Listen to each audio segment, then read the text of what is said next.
Hello there, and welcome back to Writing from Scratch with me, Tom. On today's video, we want to explore the expression show, don't tell, and explain why that's so important when you're trying to create a book.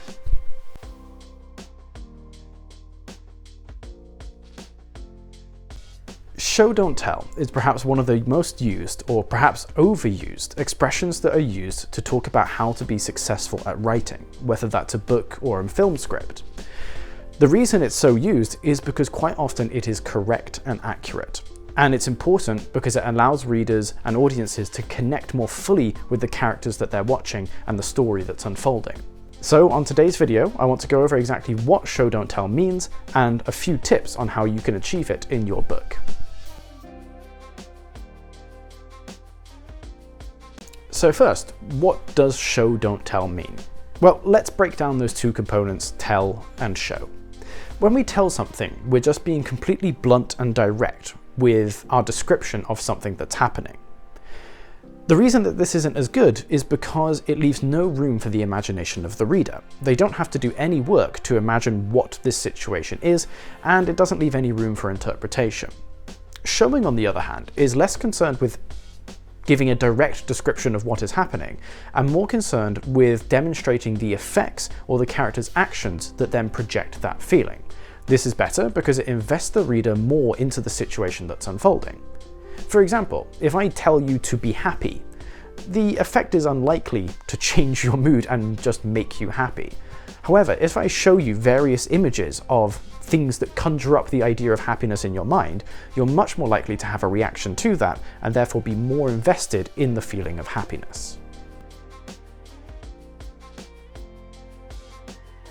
The key is to do with senses and emotions, and this is twofold.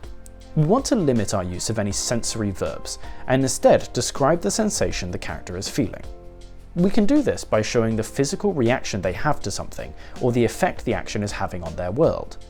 Instead of saying, "I felt cold," we can say, "There was a chill in the air," and let the reader decide whether that is cold or not. This invests your reader in the process of creating their own image in their head and interpreting the story for themselves. Secondly, when we're describing scenes, we want to avoid emotional descriptions, such as happy or sad. Because in truth, humans are far more emotive than that, and somebody's body language or reaction should show the reader how the character feels without us needing to spell it out. Instead of saying, "he was happy," we can tell the reader, "he let out a little grin." This allows the reader to interpret the character's feelings in the same way they would in real life, and thus builds a more realistic character. A further point is to demonstrate any skills, attributes, or traits that a character has, instead of just telling the audience that they exist. Don't tell your reader that a character is rich, but rather show their house and their luxuries and how they live a rich person's lifestyle. This allows the reader to fully believe the traits that this character is portraying, because again, this reflects real life. Very few people openly share directly what their skills and attributes are. Instead, they demonstrate them through their actions and behaviors, and we can do the same in writing. The final point here, and why this is so important, is trust. Lots of writers fall into the trap of telling rather than showing because they feel that they need to explain everything to the audience. You don't. Trust your audience to be smart enough to understand what's going on, and not only will this make your writing stronger and more nuanced, but it will create a more rewarding experience for your reader too. This also requires less work from you in having to do long, lengthy descriptions of every single detail.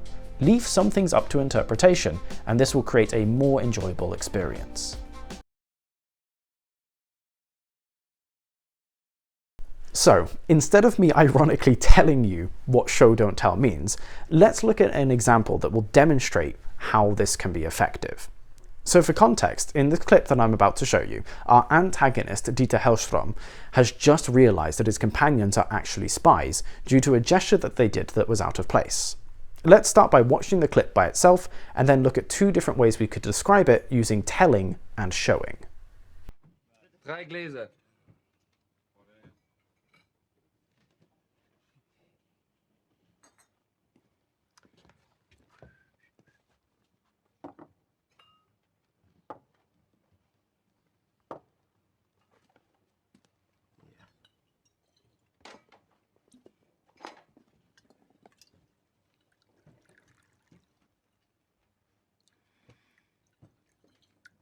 So that's a great scene, filled with lots of information even though there's no dialogue involved.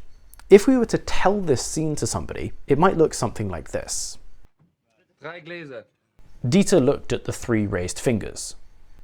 He understood that it was strange and thought about what to do next. He smiled as the waiter brought the drinks and then looked at Bridget.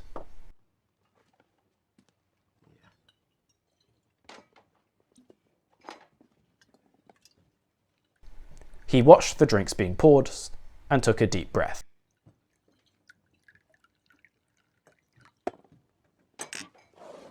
So that accurately describes what was happening in that scene, but we can feel that there's not a lot of emotional connectivity, and as the audience it might not be particularly entertaining to have that scene described in that way. So let's look at how we could show this scene instead. 3 Gläser. The 3 fingers caught Dieter's eye immediately.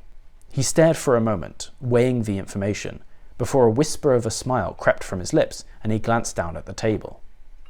The smile grew wider as the whiskey arrived, before his focus lingered on Bridget.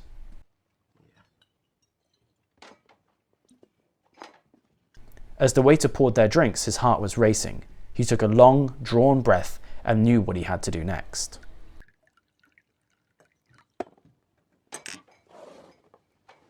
Hopefully this example makes it clear why showing is always superior to telling. But we also need to note that we're using more sophisticated vocabulary. We're not using any of the sensory verbs. We're not telling the reader what exactly Dieter is thinking. What we're doing is allowing his character to express those emotions and leaving it up to the audience to interpret. And even though there's no dialogue, everybody who watched the clip without any description still understands what's going on, so that's clear that we're giving a lot of trust to our audience. All of this together creates a more rewarding experience for your reader, and it's so important in a book because the words are all they've got. In a film, it's a little bit different. There are images and there's dialogue as well. But for a book, there's only the description, so we need to make sure that we're getting it right and showing, not telling. So that's all we have time for today. Good luck with writing your books and making sure to do lots of showing, not telling. If you have any questions, please leave them down in the comments below.